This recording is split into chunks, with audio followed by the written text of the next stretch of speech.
नमस्कार मित्रांनो, मी पवन. स्वागत आहे तुमचं लर्न विथ पवन या शैक्षणिक चॅनलवर. आज आपण पाहणार आहोत महाराष्ट्रातील 7 प्रसिद्ध किल्ल्यांची थोडक्यात माहिती. हे किल्ले केवळ दगडाचे बनलेले नाहीत, तर आपल्या इतिहासाच्या गौरवाचे व शौर्याचे जिवंत प्रतीक आहेत. चला तर मग जाणून घेऊयात. तर सर्वात पहिला किल्ला आहे रायगड. रायगड हा किल्ला रायगड जिल्ह्यातच आहे. शिवाजी महाराजांनी आपली राजधानी इथेच स्थापन केली होती. 1674 मध्ये शिवरायांचा शिवराज्याभिषेक पण इथेच झाला होता.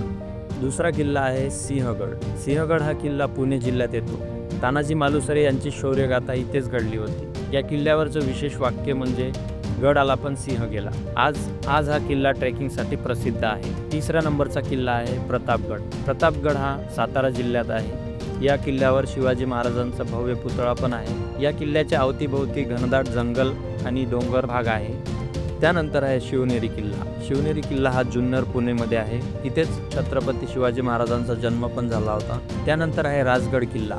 हा किल्ला पण पुणे जिल्ह्यातच येतो. हा किल्ला शिवाजी महाराजांची पहिली राजधानी म्हणून ओळखला जातो. आज हा किल्ला ट्रेकिंगसाठी खूप प्रसिद्ध आहे. त्यानंतर आहे हरिश्चंद्रगड. हा किल्ला अहमदनगर जिल्ह्यात आहे. हा किल्ला सह्याद्री पर्वत रांगेवर उभारलेला आहे. या किल्ल्यावर प्राचीन मंदिर, गुफा आणि नैसर्गिक सौंदर्य आहे. त्यानंतर शेवटचा किल्ला आहे तोरणा किल्ला. हा किल्ला पुणे जिल्ह्यात सिद्ध शिवाजी महाराजांनी जिंकलेला पहिला किल्ला आहे. या गडाच्या विशाल आकारामुळे या टोपण नाव प्रचंडगड असं ठेवण्यात आलं.